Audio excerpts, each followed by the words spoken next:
sedikit ngomong salah aja, kebantelan ternyata yang kebantelan sobat area. Orang sini memang orang sini, orang yang membuat saya sangat bersyukur dalam pelayanan ketika ada satu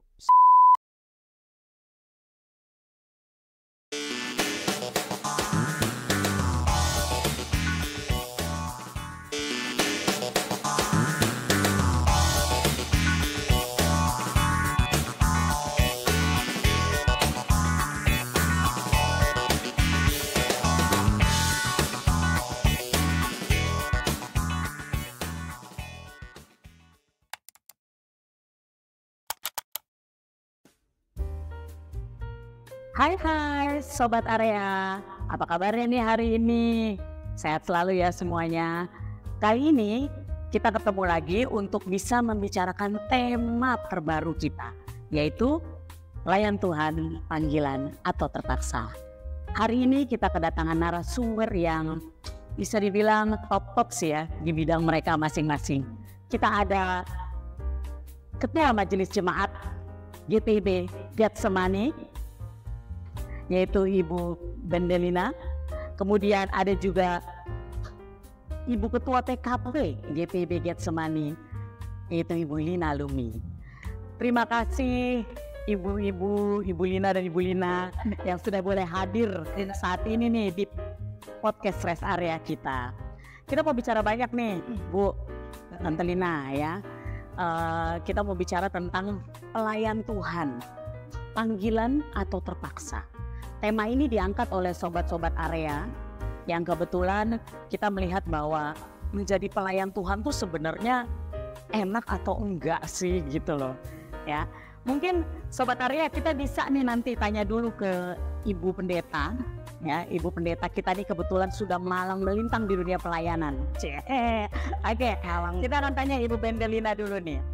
Kira-kira mungkin Ibu bisa cerita sedikit gak tentang pelayanan Ibu, atau bagaimana kisah Ibu sampai akhirnya memulai pelayanan dan menjadi pendeta seperti sekarang ini? Ya, kalau boleh jujur, pendeta bukan cita-cita. Oh, bukan cita-cita. Ya, tapi bukan terpaksa. Karena cita-cita awal dari kecil itu pengen jadinya kuat, tentara wanita. Itu udah latihan dari kecil, sudah dibentuk dari kecil, terus gagal. Sempet sih kecewa, sempet putus asa. Terus papaku bilang ada maksud Tuhan di balik semuanya ini. Nah, tiba-tiba ada seseorang yang menawarkan untuk ikut kursus semacam sekolah Alkitab. Terus saya baru daftar, terus ditawarin gak usah ikut kursus deh, kamu berbakat katanya. Masuk sekolah teologi aja. Saya nggak tahu waktu teologi apa deh. Terus jadi pendeta, enggak deh gitu ya, enggak banget, bukan saya. Jadi sadar betul bahwa sebagai seorang pelayan Tuhan itu pastinya kerjaan yang mulia, yang berat, yang enggak semua orang bisa gitu. Saya siapa? Tapi berproses. Akhirnya ya Tuhan kasih kesempatan. Gagal menjadi kuat, gagal menjadi Tentara Nasional Indonesia, Tuhan jadikan Laskar Kristus.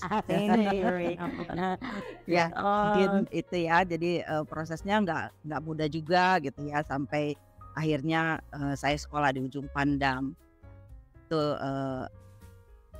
perjalanan yang tidak mudah karena harus jauh dari orang tua, tapi itulah proses perjalanan iman ya. Ternyata inilah proses Tuhan yang Tuhan bentuk buat saya. Ternyata ya sampai hari ini puji Tuhan masih setia jadi hamba Tuhan. Amin, puji Tuhan. Sobat area bisa lihat ya, Ibu Pendeta kita dari yang tadinya cita-citanya jadi kuat. Wah, luar biasa.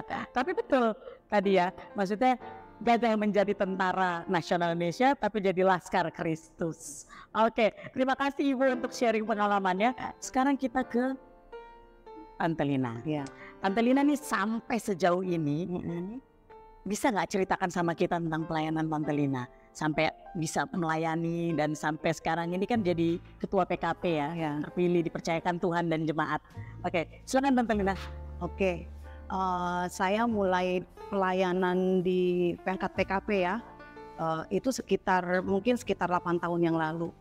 Pada saat itu anak saya yang pertama masih kelas 5, yang nomor 2 kelas 3, yang bontot ini kelas 1. Jadi mereka itu masih kecil-kecil, Bu. Tapi saya dipercayakan dulu dari sektor memilih saya untuk maju dalam pelayanan PKP karena dukungan dan support dari majelis setempat, juga terlebih dari pasangan hidup saya mendukung. Akhirnya saya menjadi pelayan PKP di situ. Pada saat itu saya jadi sekretaris. Masuk 2 periode saya pun jadi ketua. Di situ mungkin seperti yang Ibu Pendeta bilang, berat di dalam pelayanan itu berat. Apalagi saya meninggalkan anak-anak tadi tuh yang masih kecil-kecil itu tuh. Otomatis kan di dalam pelayanan waktu saya jadi banyak ke pelayanan dan anak-anak itu jadi kurang perhatiannya. Tapi tetap saya percayakan kepada Tuhan. Tuhan bisa mampukan saya, juga anak-anak saya serahkan kepada Tuhan. Pasti Tuhan kasih yang terbaik di dalam pendidikan, terutama untuk anak-anak pendidikannya. Otomatis kan saya tidak selalu ada buat mereka, tapi saya percayakan Tuhan mampukan saya sehingga mereka ya bisa melakukan mengikuti pendidikannya mereka dengan baik, bisa naik ke jenjang yang selanjutnya. Sampai saat ini anak saya sudah kuliah yang Oke, puji Tuhan banget ya. Berarti walaupun di tengah-tengah kesibukan ini, baik Ibu Pendeta maupun Tante Lina ini bisa membagi waktu terhadap keluarga maupun pelayanan itu sendiri. Nah sekarang kalau kita bicara tentang suka dan duka di dalam dunia pelayanan, pasti kan ada ya Bu ya. Apalagi Ibu yang udah lama banget nih berkarir sebagai pendeta, yang puluhan tahun sebagai pendeta. Nah ya, udah 30 tahun. 30 tahun lumayan Bu. Lumayan gitu kan. Oke, kira-kira suka dan dukanya seperti apa? Mungkin dari Tante Lina dulu ya Bu ya. Oke. Ya Tante Lina bagaimana Kalau suka dan dukanya? dukanya mungkin kalau tadi kan dibilang pelayanan itu panggilan atau terpaksa. Kalau dibilang terpaksa mungkin kondisi rumah saya jauh di Bekasi. Jarak ke sini kurang lebih 1 jam. Apalagi kalau macet, itu pasti kalau kita terpaksa melakukannya pasti akan sungut-sungut terus, ya kan? Ada kelelahan, ya itu tadi duka ya kan. Tapi karena kita ini melakukannya dengan panggilan, tapi kita dapat melakukannya dengan sukacita gitu. Jadi duka itu akan hilang. Kalau dibilang duka cita, memang ada duka dan citanya. Tapi kalau kita melakukannya dengan hati yang tulus, pelayanan kita ikhlas, dukanya itu akan tertutup dengan sukacita. Oke. Nah kalau Ibu gimana Bu untuk suka dan dukanya di dalam pelayanan? 30 tahun pelayanan, saya mulai dari masa vikariat di Balikpapan ya.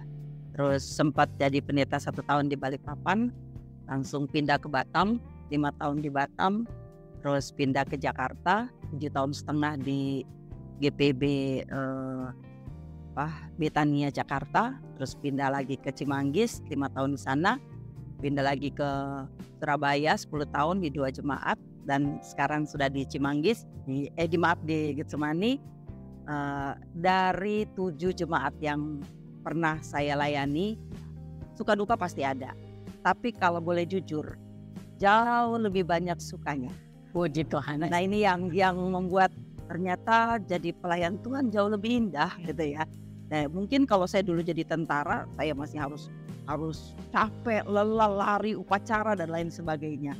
Tapi dalam pelayanan jauh lebih baik, dan ya yang pasti banyak saudara, banyak keluarga itu yang menjadi sukacitanya ya. Nah, setiap jemaat itu ada suka dan dukanya. Tapi yang pasti lebih banyak suka sih. Oke. Nah dari suka dan duka itu pernah punya cerita spesial nggak Ibu Pendeta dengan Tante Lina ini?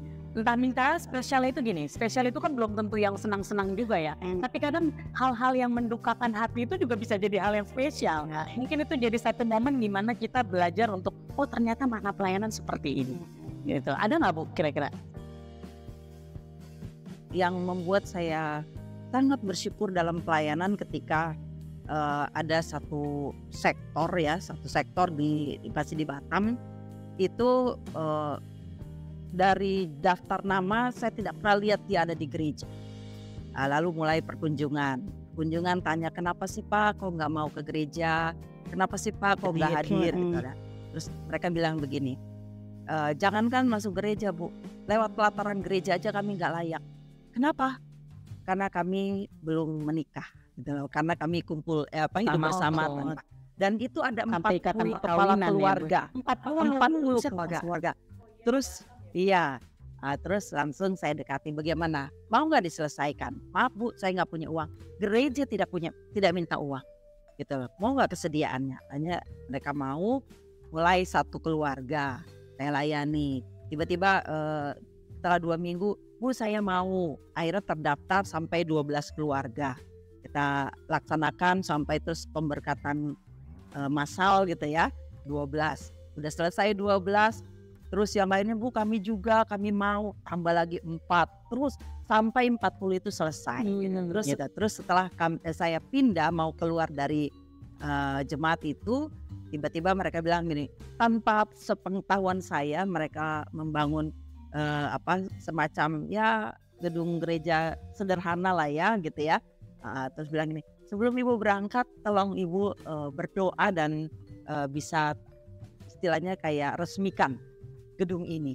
Itu yang saya menitikkan air mata sampai, ya Tuhan, waktu pertama saya masuk di sini itu saya dicurigai, saya seperti orang yang memang tidak mudah ke sana ya. Kalau kita naik motor itu kita gampang jatuh karena bukan cuma licin tapi juga penuh semak-semak kayak seperti itu.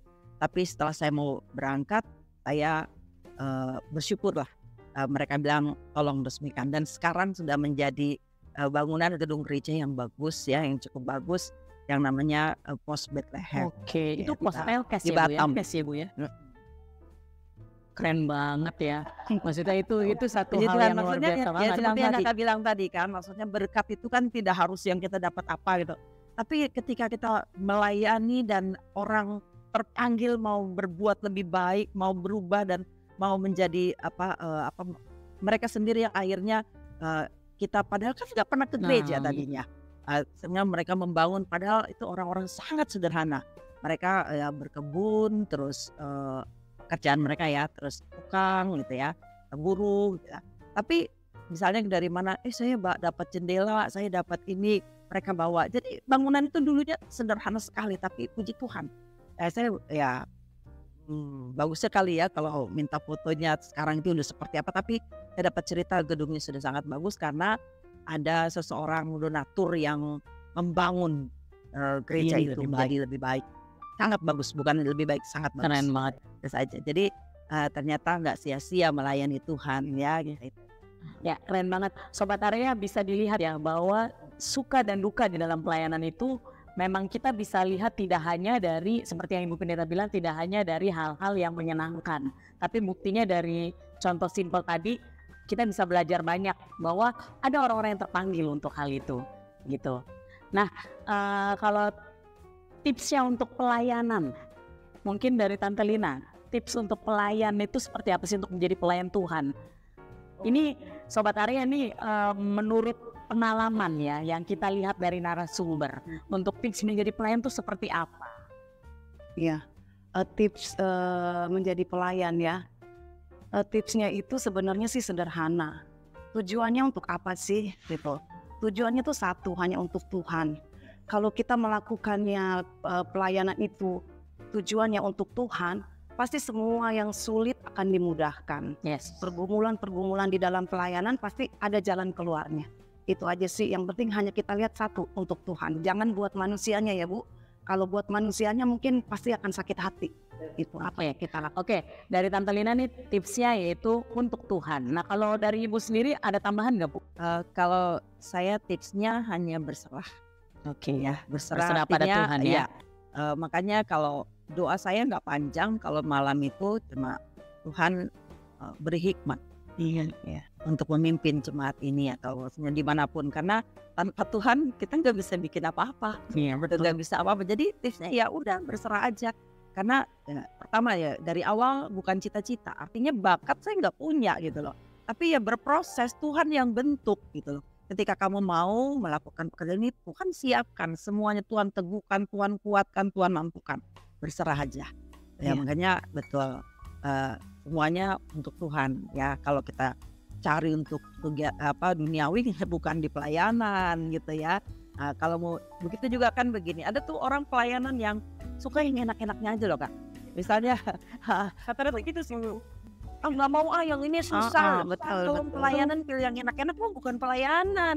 Ya kalau kita itu mah melayani diri sendiri, tapi kalau melayani Tuhan, apapun yang Tuhan percayakan, ayo kerjakan dengan tanggung jawab, dengan sungguh-sungguh. Yang penting juga itu takut Tuhan. Nah, Sobat Area, kita bisa dengar nih ya dari narasumber kita bahwa yang pertama kali itu takut Tuhan. Kemudian kita mau berserah sama Tuhan ketika kita mau melakukan pelayanan kita. Intinya sih sebenarnya semua untuk Tuhan ya, bukan untuk dilihat manusia. Karena pada dasarnya pelayanan kalau dilihat manusia itu tadi yang Ibu bilang ya, malah nanti jadinya, duh saya nggak bisa, saya ini milih-milih ya jadinya. Yang enak. Oke, ini intermezzo aja Ibu ya. Dengar-dengar kan Ibu nih besarnya di Semper nih, daerah Tanjung Priok, Sobat Area. Kalau Sobat Area tahu daerah Tanjung Priok itu seperti apa? Wah, itu luar biasa banget. Nah, kita mungkin boleh tanya, yang dimana kita tahu bahwa di daerah Semper dan sekitarnya itu kan, apalagi ada Islamik sekarang ya Bu ya. Itu bagaimana tanggapan Ibu selama ada di sana? Maksudnya sebagai orang Kristen berdiri di tengah-tengah masyarakat di sana yang mungkin Mayoritas. notabene kita tahu bahwa mereka tidak mengenal, maksudnya mungkin mengenal yang namanya Kristen tapi tidak mengenal Tuhan Yesus ya, karena mereka mungkin taunya kan hanya sebagai nabi ya Bu ya. Tapi bagaimana Ibu bisa berdiri menjadi pelayan Tuhan di sana, memberikan kesaksian bagi masyarakat di sekitar sana? Iya, puji Tuhan diberikan kesempatan untuk kesaksian ya dalam hidup, artinya dari kecil. Saya tinggal di kompleks angkatan, jadi untuk toleransi sih nggak masalah ya, karena memang sudah tertata dengan baik. Cuma memang di terakhir ya, ketika mulai remaja, ketika mulai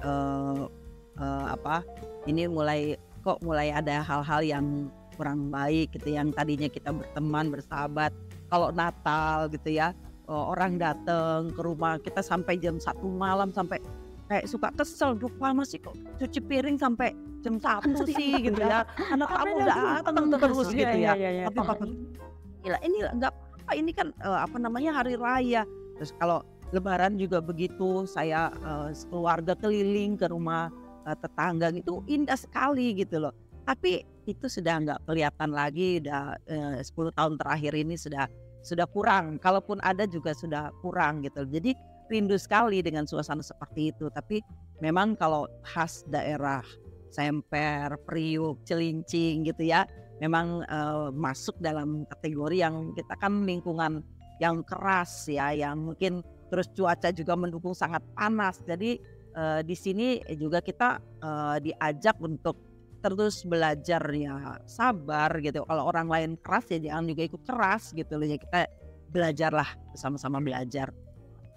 Nah, kalau Tante Lina sendiri nih, kan kalau tadi Ibu besar di Semper, Tante Lina ini sebenarnya besarnya di mana sih? Maksudnya sekarang kan tinggal di Bekasi. Iya. Kita juga tahu ya daerah sana seperti apa gitu kan, Bekasi gitu. Nah, Tante Lina sendiri besarnya di mana gitu, dan apa sih yang Tante Lina selama pelayanan gitu, pada saat ambil pelayanan, mungkin apakah pada saat besar itu udah ada pelayanan yang Tante Lina ambil, atau memang ya pada saat udah berumah tangga saya baru melayani? Jadi saya itu tinggal di daerah sini, Kebantenan. Oh, Kebantenan ternyata, yang di Kebantenan, Sobat Area. Orang sini ternyata. Memang orang sini, orang lama sini. Ya. Lahir di Kebantenan, memang besar di sini. Memang saya pada saat itu gerejanya masih kecil ya, saya di GKJ. GKJ di situ ikut. Tapi GKJ ya. Mama orang Jawa. Kebetulan mama orang Jawa. Jadi gerejanya di sekolah minggunya di gereja Jawa. Sampai kalau di GPIB ini PT ya. Karunanya saya juga di gereja Jawa dulu tempatnya, sekarang di SD HBB. Di situ dulu tempat saya waktu PT. Setelah itu saya di HKBP. Nah, CD lah di HKBP. Terus menikahnya dengan orang GPIB. Makanya sekarang sudah Cici katanya, kata tim Cici itu. Ketemunya pasangannya ini dari GPIB Irene. Awalnya saya di Irene, tapi karena perjalanan dari rumah, akhirnya kan pindah rumah di Bekasi. Perjalanan rumah ke Irene jauh, akhirnya ambil deh yang lebih dekat gitu kan. GPIB yang akhirnya ambil deket di sini, deket sama orang tua juga, ke mertua juga nggak terlalu jauh. Itu aja sih. Oke. Kalau untuk tinggalnya di situ. Iya, Nah, oke. pelayanan setelah rumah tangga. Oh, berarti pelayanannya ya. Oke, Gitu. oke. Kalau dulu di HKBP memang di sini pemuda saya aktif di sana, namanya Naposo Bulung. Kalau Ya, di HKBP aktif sih, aktifnya hanya kayak isi pujian-pujian aja itu doang. Oke. Oke, Tante. Nah, sekarang nih, Tante Lina dan Ibu, seperti tema yang tadi kita angkat baru itu kan kita bicara tentang pelayan Tuhan, panggilan atau terpaksa di bulan Pelkes, Sobat Area. Nah, apa sih Pelkes itu sebenarnya gitu ya? Dan kenapa GPIB mempunyai hari Pelkes ya? Hari Pelkes ya Bu ya? Bulan Pelkes, Sobat Area. Kenapa sih GPIB punya itu? Nah, kebetulan kita punya pendeta kita ya, biar pendeta kita bisa menjelaskan Pelkes itu apa, kemudian kenapa ada sih bulan Pelkes. Silakan Ibu. Yang pertama bahwa tugas gereja adalah persekutuan pelayanan dan kesaksian, itu panggilannya ya. Terus kita tahu bahwa di GPIB sekarang menggunakan kata Pelkes, yang sebelumnya adalah pekabaran Injil. Oke. Itu Pelkes itu sebenarnya pekabaran Injil. Ya. Jadi kalau ada yang mengatakan wah GPIB tidak melakukan pekabaran Injil, itu salah. Karena kita tetap melakukan pekabaran Injil, tapi dengan bahasa yang lebih manis, Metode yang lebih berbeda halus, ya Bu ya, dengan metode yang yaitu berbeda. dengan Oke. Pelkes pelayanan dan kesaksian. Oke, Karena pelayanan kan kesaksian. kita kan negara kita kan negara majemuk ya, jadi kita harus menghargai toleransi, kita harus menghargai keberbedaan kita. Bukan berarti kita berhenti untuk bersaksi, gitu loh. Bukan berarti kita berhenti untuk melakukan pekabaran Injil gitu loh. Kita tetap melakukannya lewat pelayanan dan kesaksian. Makanya sekarang namanya Pelkes. Dan GPIB telah mencanangkan, saya lupa sejak berapa tahun, bulan Juni menjadi bulan Pelkes setiap tahunnya. Jadi setiap bulan Juni itu menjadi bulan Pelkes, yang biasanya kegiatannya dilakukan dengan cara ada safari Pelkes, yaitu kunjungan kasih ke pos-pos pelayanan yang mungkin sudah ditunjuk ya. Untuk tahun ini ada 2 tempat di Lampung dan di Kalimantan Utara. Sekaligus untuknya. Dan kita memiliki 280 pos Pelkes. Jadi salah besar kalau GPIB itu cuma ada di kota-kota besar gitu loh. Orang kan cuma taunya GPIB kota-kota besar, kota peninggalan Belanda. Enggak, malah 280 pos Pelkes itu ada di pedalaman-pedalaman, ada di pelosok-pelosok, ada di desa-desa dari Sumatera, Sulawesi, Kalimantan. Pedalaman. Dan kita bersyukur ada pendeta-pendeta muda yang ditempatkan di sana membangun bahkan secara kemandirian, teologi, ekonomi, mereka terus bertumbuh sehingga menjadi jemaat yang akan terus berkembang. Kan kemandirian seperti kayak di Lampung, Shalom Pancasila namanya, keren ya. Dalam Pancasila itu ada pelembagaan juga yang di Kaltara Berkat itu juga. Nah, kebetulan nih Bu, kita mau tampilin nih Bu, ya foto-foto yang mungkin Ibu bisa cerita nih Bu. GPIB Immanuel, ini salah satu Pelkes kita ya, pos Pelkes ya. Iya. Sobat Area, jadi Sobat Area perlu tahu tadi yang seperti Ibu Pendeta sampaikan bahwa ada 2 sekarang ya Bu ya, pos Pelkes yang GPIB sedang ini di bulan Pelkes ini. Yaitu di ini Immanuel Apaukayan. Ini di mana Bu? Di Kalimantan Utara. Oke. Ya, di Kalimantan Utara ada kita bersyukur ya, ini berbatasan dengan Malaysia loh, Sarawak ya. Ini berbatasan dengan jadi dan ada 4 pendeta kalau nggak salah yang ada di sana. Nah itu gerejanya kecil-kecil, berjauhan. Ini gerejanya ya Bu ya? Iya, gereja-gerejanya. Jadi itu pendeta. Dan teman-teman ada ini loh, maksudnya kehidupan mereka tidak semudah dengan apa yang kita alami ya, kayak di sini ya. Listrik mereka hanya bisa menikmati 3 jam dalam sehari. Itu pun kalau situasi dan keadaannya misalnya tidak hujan. Kalau hujan deras terus BBM langka, ya udah karena mereka kan dari genset gitu.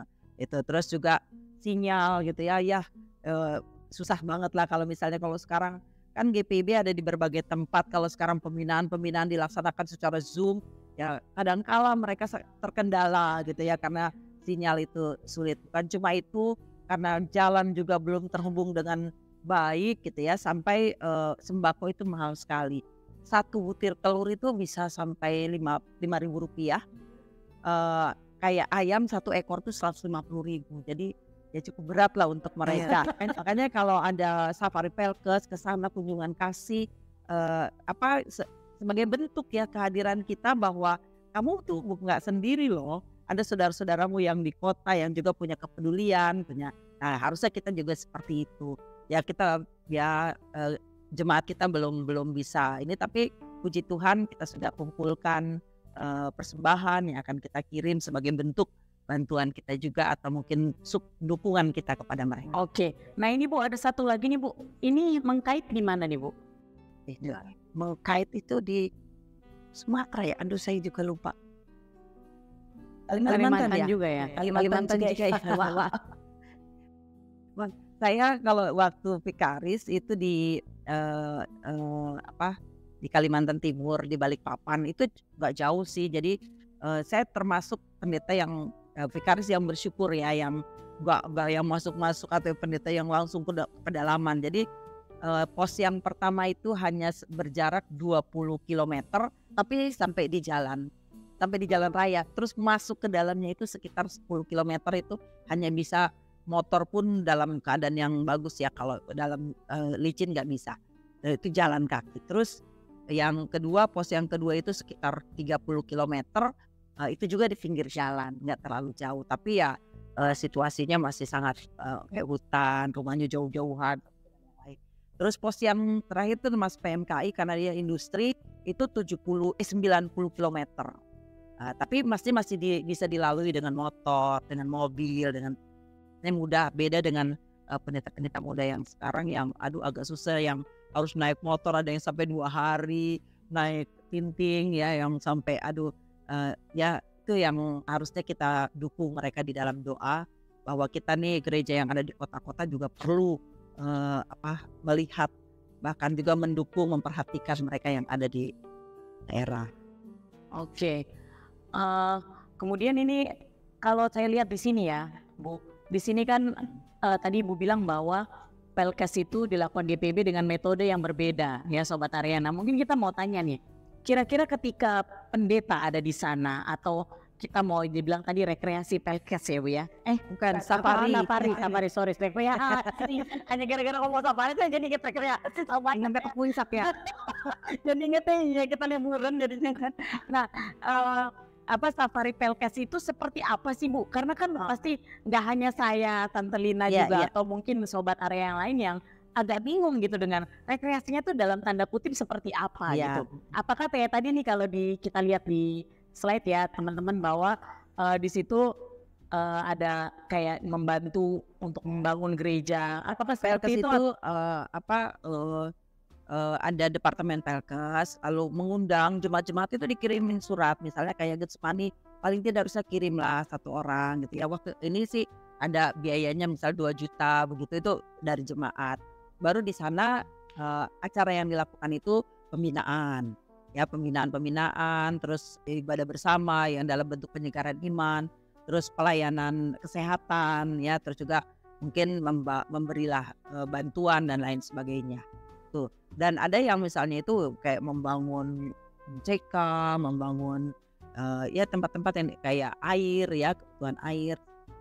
Oh kayak gitu. Ada jadi bukan sekedar jalan-jalan, tapi ada yang di bawah pembinaan. Jadi artinya bergabung ya, ibadah bersama. Jadi kayak kalau misalnya katakanlah setiap jemaat kirim 1 kayak kita yang ada di Jakarta ini ada berapa? Ada ratusan kan jemaat, nggak usah semua lah, misalnya kayak 50 aja yang datang ke sana ditambah dengan yang, kan betapa bahagianya gitu ya, mereka dikunjungi, didatangi, dan sekaligus kita melihat kan bukan cuma sekali itu kan, support itu kan selalu, dan kita melihat sejauh mana sih perkembangannya. Oke. Oke, nah Bu, ini nanti kita akan menjawab beberapa pertanyaan Sobat Area di Instagram. Itu udah banyak menanya-nanyakan tentang materi yang berhubungan dengan LKS ini sendiri, gitu ya. Dimana tema yang sudah kita angkat tadi itu pelayan panggilan atau terpaksa, banyak juga yang bertanya tentang itu, gitu. Nah, mungkin bisa ditunjukkan untuk pertanyaannya. Oke. Ini dari Etutupari 87. Nah, ada nggak sih baik Tante Lina maupun Ibu titik terendah dalam melayani? Mungkin Tante Lina dulu ya. Titik terendah dalam melayani. Kadang kan Sobat Area kita perlu tahu ya bahwa pelayanan itu nggak gampang. Iya. Dan pastinya ada kejenuhan. Nah, apakah masuk kejenuhan ini dalam titik terendah atau ada hal lain? Silakan Tante Lina. Pertanyaannya apa titik terendah dalam melayani? Ya. Terkadang kalau di dalam pelayanan kita akan beda dengan bicara langsung. Iya. Kita kan suka ada grup WA. Terkadang kalau kita nge-share tidak ditanggapi, itulah yang itu yang bikin Sobat Area jangan kayak gitu ya. bikin gimana ya Bu ya, kayaknya kok gitu sih gitu ngedel. Tapi kalau kita bicara langsung mereka support gitu. Tapi kenapa kalau ada mungkin saya, mungkin teman yang lain nge-share itu nggak ada tanggapan, nggak ada respon gitu. Tapi ternyata mungkin mereka oh iya udah sekedar tahu. Tapi perasaan kita kalau nggak direspon seperti apa ya, itu kayaknya aduh kok begini banget ya, kayaknya sedih aja gitu ya. Itu titik terendahnya, kayaknya jadi kayak nggak percaya diri. Oke. Jadi menurut Tante Lina, titik terendah bagi Tante Lina sampai sejauh ini dalam pelayanan adalah ketika tidak direspon ya. Maksudnya dalam arti itu merasa bahwa hal kecil aja seperti itu maksudnya yang sering terjadi. Oke. Untuk hal lain tidak ada Tante. Maksudnya kayak kejadian atau apa yang membuat akhirnya belum ya, untuk selama ini belum ya. Oke. Tuhan kasih. Oke. Baik, kalau Ibu gimana Bu? Titik terendah melayani. Puji Tuhan belum sampai ke titik terendah gitu. Mantap Sobat Area, luar biasa. Artinya ya karena itu tadi, karena selalu minta kekuatan, pertolongan dan hikmat Tuhan gitu ya. Jadi dinikmati aja. Makanya Bu enak ya di sini banget, sama aja gitu loh semua, karena kita menikmati jadi indah. Mau di tempat yang paling ini juga kalau memang tidak dinikmati ya akan jadi berat gitu ya. Tapi karena kita menikmati selama ada di sini ya jalan aja gitu. Cuma ya satu, saya tuh tipe yang kan suka traveling ya. Jadi waktunya kayak cuti gitu, ya harus jalan, harus pergi tuh ngecas kayaknya gitu. Jadi pulangnya tuh kayak jadi kayaknya semangat lagi kerja tuh. Jadi nggak pernah sampai yang kayak gimana. Paling kalau misalnya mulai mulai jenuh nih, kayak capek nih, ambil cuti, pulang cuti ngecas udah pelayanan lagi. Jadi menikmati hidup, waktunya pelayanan, waktunya kerja, waktunya jalan-jalan ya itu. Jadi kayaknya nggak ada yang susah.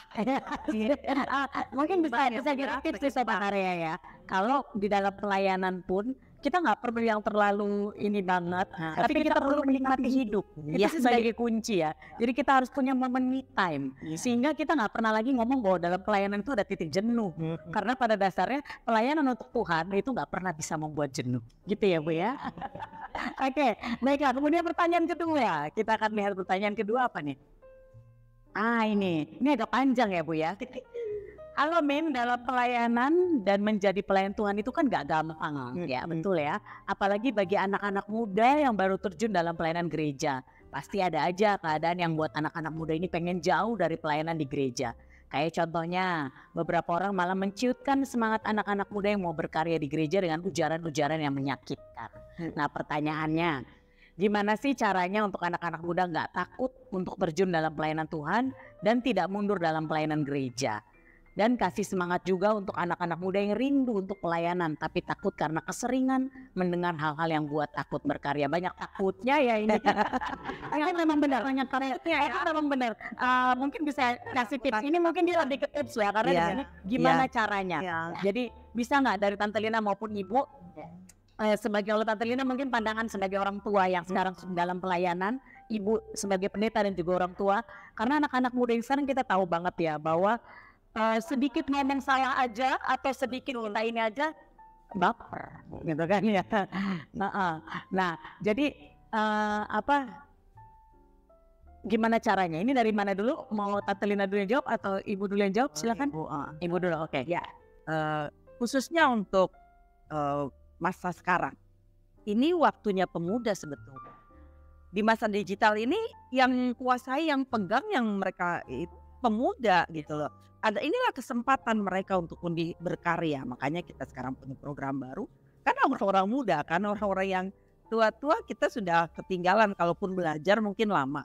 Tapi ini masanya mereka. Jadi harusnya ya kita membuka peluang yang besar supaya anak-anak muda kita juga berkarya, karena kita melayani tidak dibatasi dengan cuma khotbah di mimbar ya pelayanan, tapi sekarang ini bisa merambah dengan cara-cara yang lain. Akhirnya makin banyak orang yang mengenal Kristus dengan talenta yang anak-anak muda. Jadi sebetulnya ya sebagai orang tua kita yang lebih legowo memberikan kesempatan yang sebanyak-banyaknya untuk mereka melayani, karena mereka lah yang akan menggantikan kita. Tiang-tiang gereja ada pada mereka. Kalau mereka tidak terlibat di dalam pelayanan, mereka akan keluar. Mau dibawa kemana gereja kita? Gitu loh. Kalau saya seperti tadi, jangan takut dulu, maju dulu gitu loh. Karena kita mau melayani Tuhan. Kalau jangan juga baperan sebagai anak muda gitu loh. Kita harus sekarang ini zamannya kita tuh harus kuat gitu loh. Karena kalau baperan cepat loyo ya sudah, kita mudah terlempar gitu. Jadi harus berjuang. Dan kalaupun berikan keyakinan, maksudnya gini, kalau ada yang orang-orang tua yang mungkin dia tidak sejaman dengan kita, yang mungkin ya nyinyir atau mungkin dia tidak mensupport itu, ya buktikan bahwa kita serius. Karena mungkin orang-orang tua bilang, namanya anak-anak muda cuma maaf nih, ada yang bilang semangatnya hangat-hangat ayam gitu. Ayam gitu kan. Kita buktikan kita ini kok sungguh-sungguh kok kita melayani Tuhan, pastilah gitu lah. Yang tipsnya jangan ya melayani Tuhan mulai dengan penyerahan diri, yakin yang kita mau kerjakan untuk kemuliaannya. Oke, baik Ibu, terima kasih. Kemudian Tante Lina gimana Tante untuk pertanyaan ini? Iya, sama sih seperti yang Ibu Pendeta bilang. Tadi kan dia bilang kasih semangat juga ya kan.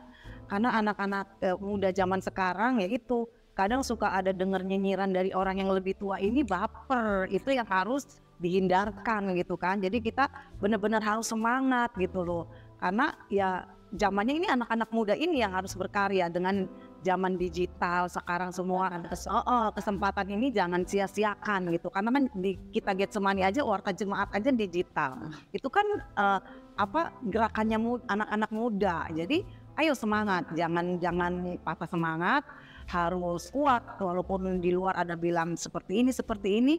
Kalau kita memang untuk Tuhan, hormat kemuliaan nama Tuhan itu hiraukan aja pasti dengan berjalan dengan sendirinya gitu. Ya, berarti intinya ya Sobat Area yang muda-muda itu yang paling penting adalah gak usah takut karena ini zamannya kalian loh gitu. Nah tapi mungkin ya Bu dengan Tante Lina karena senioritas yang terkadang ada di dalam pelayanan gitu. Nah itu yang membuat kadang mereka juga yang akhirnya maju mundur gitu ya. Nah itu bagaimana sih menyikapinya kalau seandainya Ibu seperti apa kasih saran ke anak-anak muda di luar sana, dan Tante Lina juga bisa kasih saran ke anak-anak muda di luar sana. Silakan, Bu. Kalau untuk Getsemani ya, puji Tuhan kita untuk 10 tahun ke depan itu regenerasinya mulai muncul, mulai aman bisa dikatakan. Karena kita sudah sesuaikan dengan tata gereja mulai dari proses pemilihan. Jadi 5 tahun 10 tahun ke depan kita sudah punya calon-calon yang siap untuk menjadi pengganti, sudah ada bibitnya. Karena itu regenerasi itu perlu gitu loh ya. Karena itu rangkul lah gitu loh yang muda-muda, yang baru-baru. Mungkin mereka nggak bisa apa-apa ya. Itulah yang harus disupport ya. Saya bersyukur ya di sini kayak PT punya program walaupun tidak diprogramkan secara tertulis, tapi ada misalnya kayak latihan taruna bermusik gitu. Itu saya sangat ini ya, artinya mereka diajak, ayo mulai melayani di bidang musik. Yang kamu punya talenta apa? Terus ini untuk kayak podcast atau multimedia, rangkul adik-adik yang baru itu luar biasa. Jadi yang sudah senior jangan merasa tersingkirkan, tapi bagikanlah ilmunya supaya terus akan bertumbuh gitu kan. Jadi akan semakin banyak. Ini yang namanya ada jemaat misioner, semua melayani. Bukan cuma yang satu orang, bukan cuma tua-tua, tapi semua anak-anak muda bahkan teruna pun melayani. Oke Bu, terima kasih. Tante Lina, mana? Nggak beda jauh sih sama Ibu, cuma untuk anak-anak muda yang tadi senioritas ya Kak ya paling masukannya kita sebagai pelayan harus merendah hati, itu aja. Rendah hati, betul. Rendah hati. Kalau kita pasti ada kan, senioritas itu pasti ada, dimanapun pasti ada, yaitu harus merendah hati aja, itu jalan keluarnya. Kalau kita merendah hati, kita bisa tujuannya ke Tuhan, yaitu bisa aman semuanya. Iya, oke. Wah, ini kita enak banget ini yang ngobrol ya Sobat Area ya. Dimana kalau udah ngomongin tentang pelayanan, undangnya nih ketua majelis jemaat dengan ketua PKP itu pasti ada banyak masukan-masukan yang kita dapatkan. Oke, ada lagi pertanyaan yang mau dikasih tip? Terakhir, oke, pertanyaan terakhir. Ini dari Martina Sumanti. Oke, saya kenal ya orangnya. Oke, pertanyaannya, apa yang dimaksud pelayanan dan kesaksian itu yang sesuai dengan Alkitab, dan tolong beri contoh pelayan dan kesaksian dari teladan Yesus. Silakan Bu. Kalau mau dilihat seluruh pelayanan Yesus, yaitu Pelayanan kesaksian, oke. gitu ya. Mulai dari menyembuhkan orang sakit, memberikan perhatian, kasih sayang, mengampuni, itu proses dari pelayanan dan kesaksian. Nah, yang dilakukan oleh GPIB Pelkes itu ya apa yang dilakukan Tuhan Yesus dengan cara ya. Jadi kalau kita melakukan sesuatu yang baik, bukan supaya orang kristenisasi, bukan supaya orang menjadi pengikut Yesus atau percaya, enggak. Itu kita berbuat baik kan Tuhan Yesus sudah berbuat baik sama kita, udah yang pasti orang mengenal siapa Yesus melalui kita. Itu yang dimana pelayanan kesaksian itu seperti itu. Oke, berarti intinya kalau sesuai Alkitab ya semua pelayanan Yesus itu ya pelayanan. Oke, baik. Berarti pada dasarnya bahwa ketika itu semua dilakukan ya berdasarkan pada Tuhan yang sudah melakukannya terlebih dahulu gitu ya. Oke, Sobat Area, kalau ngobrolin tentang pelayanan dan kesaksian tadi dari awal, bagaimana Ibu Pendeta dengan Tante Lina sebagai narasumber pada hari ini yang mengatakan bahwa begitu banyaknya pelayanan dan kesaksian dalam hidup mereka masing-masing. Dan juga dengan pertanyaan-pertanyaan sudah dijawab tadi. Terima kasih banyak untuk Sobat Area yang sudah mau memberikan pertanyaan tersebut. Dan pada akhirnya kita juga berterima kasih bahwa Ibu dan Tante Lina mau menyediakan waktu untuk berada di podcast Rest Area. Kita doakan semoga pelayanan dan kesaksian Ibu Pendeta maupun dengan Tante Lina itu semakin berkembang dan tentunya banyak orang terselamatkan dengan pelayanan kesaksian kita masing-masing. Tuhan dimuliakan. Ya, dan nama Tuhan dimuliakan. Sobat Area, kesimpulannya bahwa melayani Tuhan tidak perlu ragu-ragu, melayani Tuhan harus dengan rendah hati. Dan pastinya kita akan mendengarkan juga kesimpulan dari masing-masing narasumber. Melayani Tuhan adalah panggilan yang harus direspon. Karena tidak semua orang diberikan kesempatan. Ketika Tuhan memberikan kesempatan kepada kita untuk melayani, apapun itu, lakukanlah dengan ucapan syukur dan dengan sukacita. Oke, baik Tante Lina. Iya, panggilan Tuhan itu memang harus dari hati. Kita melakukannya dari hati, dengan tulus, dengan ikhlas, kita akan dapat melakukannya semua itu dan dapat memberikannya untuk hormat dan kemuliaan nama Tuhan. Oke, terima kasih banyak Ibu Pendeta Tante Lina untuk boleh hadir di podcast Area. Terima kasih. Guys, makasih juga untuk boleh terus mensupport Rest Area Podcast, dan kita akan kembali di bulan depan dengan tema-tema yang pastinya akan. Thank you. Bye.